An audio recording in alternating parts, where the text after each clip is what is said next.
इतिहास लिखा जाएगा कि आग लगी तो किस किसने बुझाने का प्रयास किया, तो मेरा नाम आग बुझाने वालों में लिखा जाएगा कि अडानी और अंबानी का पेट नहीं भर रहा, उनका पेट इतना बड़ा हो गया है जो सब कुछ खा गए, एयरपोर्ट खा गए, रेल खा गए, देश को खा गए, खाना चाहते हैं उस किसान को, इसलिए बिल लाया गया है। मजदूर बर्बाद हो गया, किसान बर्बाद हो गया। जब कहते थे घर बैठ करके खाना खिलाओ, मेरे देश के किसान ने घर बैठे हुए हिंदुस्तान की जनता को खाना खिलाया और सबके सब बर्बाद हो रहे हैं। कि जियो आया कि फ्री के अंदर आपको नेट दिया जाएगा, फ्री में आप बात करिए, और जो एयरटेल जैसी दूसरी कंपनियां थी स्थापित, उन सबको भी खा गया और आके पूरे मार्केट पे कब्जा कर लिया और फिर कह दिया कि अब पैसे देने पड़ेंगे, ताकि लोगों को मजबूर कर दिया।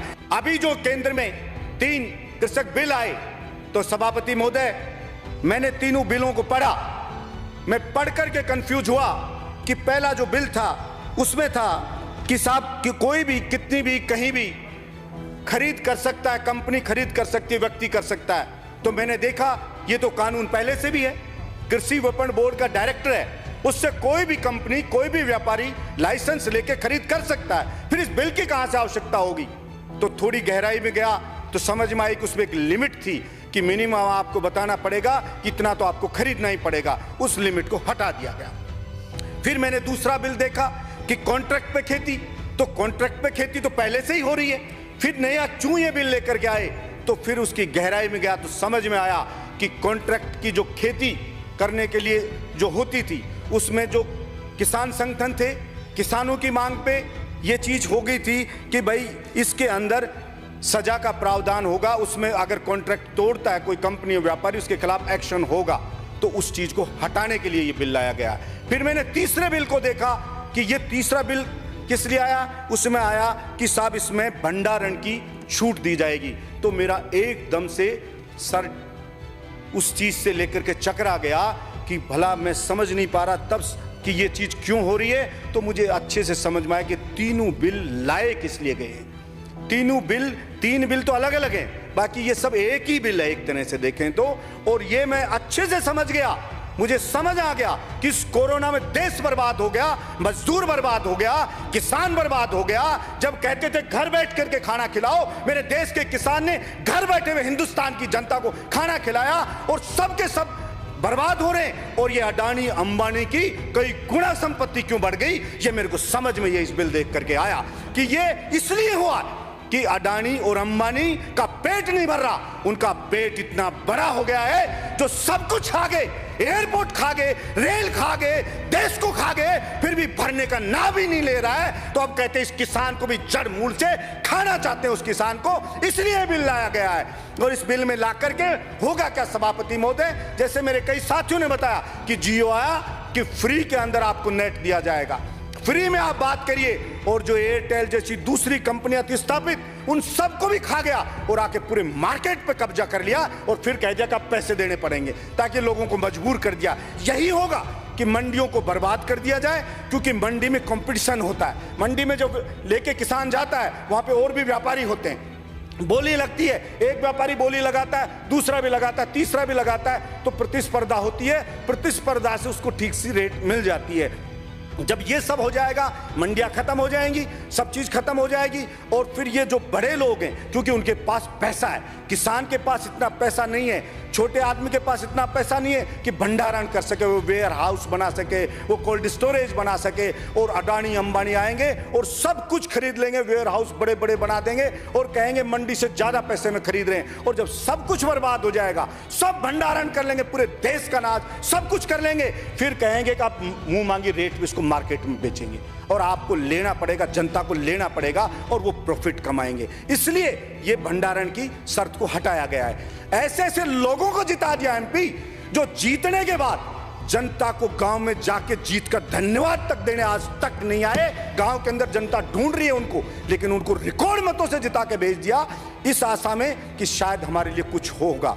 उन्हें बड़े बड़े सपने दिखाए गए थे, लेकिन आज वो जनता ठगा सा महसूस कर रही है। आप लोग ये कहते हैं कोई विरोध नहीं हो रहा है, कोई कुछ नहीं हो रहा है, ये इनोसेंट मेहनत कश मिडिल क्लास परेशान लोग हैं, 2 जून की रोटी कमाने के लिए दिन रात भाग दौड़ कर रहे हैं। छोटे छोटे किसान हैं, 2 बीघा 4 बीघा का, चिंता में बेटे की फीस कैसे भरूं, बिजली का बिल आ गया, बिल कैसे भरूं। वो संघर्ष में जुटा हुआ है कि मेरी इज्जत को कैसे बचा लूं। आप उससे सड़क पे आके कहते हो जंग लड़के बता। अरे भाई, आप पावरफुल लोग हो, वो बेचारा आपसे नहीं लड़ सकता, जंग नहीं लड़ सकता, लेकिन इसका मतलब ये नहीं है कि वो आपसे जंग नहीं लड़ सकता तो उसकी गर्दन काट दी जाएगी। नहीं कटने दी जाएगी उसकी गर्दन। और आपको वहम हो सकता है, वहम हुआ था ननवंश को भी कि कोई ये चाणक्य जो आया है ये मेरे सिंहासन को नहीं हिला सकता, ये चंद्रगुप्त है ये मेरे सिंहासन को नहीं हिला सकता, लेकिन उनको धूल चटा के मिट्टी में मिलाया। इस बात का इतिहास गवाह है। इसलिए किसी भी व्यक्ति को यह अहंकार नहीं होना चाहिए और किसी भी व्यक्ति को कभी शरीफ आदमी को कम करके नहीं आंकना चाहिए, क्योंकि मेरा मानना है कि जिस दिन शरीफ आदमी, मेहनतकश आदमी, ईमानदार आदमी, जिस दिन वो जग गया और जिस दिन उसने ठान लिया लड़ने के लिए, तो फिर ये जो ढोंग ढांग कर करके बनने वाले लोगों की औकात नहीं है कि उनके सामने क्षण भर वो मुकाबला कर लें। और इतने घोटाले पे घोटाले हो रहे हैं। कोई नीरव मोदी लेके भग रहा है, कोई विजय माल्या लेके भग रहा है, हजारों करोड़ ले गए, लाखों करोड़ रुपए उनके माफ कर दिए जाते हैं, लेकिन किसान की कोई सुध नहीं। अच्छा होता केंद्र सरकार कहती कि भाई ये किसान है, बहुत मजबूर है, ये इसकी स्थिति को सुधारना है, तो जो भी एग्रीकल्चर के, जो कृषि के जो उपकरण है उनके ऊपर जीएसटी खत्म की जाएगी। और जो किसान है, इसको बिजली का बिल है जो, वो आधा चाहे केंद्र सरकार देगी, राज्य सरकार देगी, अपन इसको फ्री बिजली किसान को देंगे, तो उसकी स्थिति सुदृढ़ होती। लेकिन किसान को कोई सुदृढ़ करना नहीं चाहता। हर कोई किसान को चुपचाप बहका करके सिर्फ अपना उल्लू सीधा करना चाहता है। और अगर ऐसा नहीं होता तो अडानी अंबानी की संपत्ति कई गुना नहीं बढ़ती। या जितने भी मेरे साथी बैठे हैं, एक भी साथी बता दे आपके आस पड़ोस, आपके मित्र रिश्तेदार में किसकी संपत्ति साल के अंदर बढ़ी है, कोई भी बता दे। हर आदमी की संपत्ति गिरी है, हर आदमी बर्बाद हुआ है। फिर अडानी अंबानी में कौन सी चीज है कि उनकी संपत्ति कई गुना बढ़ती जा रही है? ऐसा कौन सा वो कहां से पैदा हो गए कि सब कुछ उनका बढ़ता जा रहा है? लेकिन मैं समझाऊं कि सरकारें नीतियां ऐसी बनाती है कि उनको माला माल कर दिया जाता है और गरीब आदमी, मेहनत का आदमी के खून को चूस लिया जाता है। नोटबंदी हुई थी सभापति महोदय, तो सपना दिखाया गया था गरीब जनता को, मेहनत जनता को, कि नोटबंदी होने के बाद में अमीर और गरीब के बीच की खाई पाट दी जाएगी, अमीर और गरीब बिल्कुल बराबर हो जाएंगे। लेकिन उस नोटबंदी को बंद हुए इतना समय हो गया और उसके बाद वो गरीब की तो बावड़ी नहीं, वो गरीब तो बेचारा और गरीब होता चला गया और कुछ बर्बाद होता चला गया। और अडानी और अंबानी की संपत्तियां कई गुना बढ़ती चली गई। इसलिए उस जनता के अब समझ में आ गया है कि वो नोटबंदी किस लिए की गई थी। इसलिए मैं आपके माध्यम से मैं प्रार्थना करता हूं, मैं तो विपक्ष से भी प्रार्थना करता हूं, प्रधानमंत्री जी से प्रार्थना करता हूं कि मेरे देश की इमोशनल जनता ने आपको अपेक्षा से कई गुना ज्यादा समर्थन दिया है। आप उनकी भावनाओं से नहीं खेलें। और जो आपने कानून बनाया है ये गलत बनाया है और आपको लग रहा है कि जनता समझेगी नहीं, मेरे विपक्ष के साथियों को लग रहा है कि जनता समझेगी नहीं, लेकिन आप गलत फहमी में, ये जनता सब चीजों को समझेगी।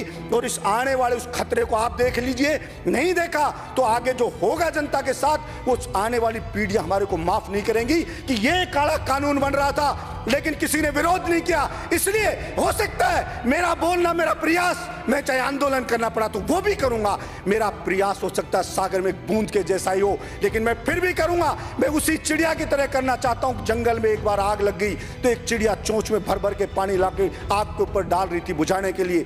दूसरे जानवरों ने पूछा आग इतनी भयानक है और आप चिड़िया जरा सा पानी लाकर के इस आग को कैसे बुझा दोगे? तो चिड़िया ने कहा कि मैं जानती हूं हो सकता है मेरे कहने से आग ना बुझे, लेकिन जब भी इतिहास लिखा जाएगा कि आग लगी तो किस किसने बुझाने का प्रयास किया, तो मेरा नाम आग बुझाने वालों में लिखा जाएगा।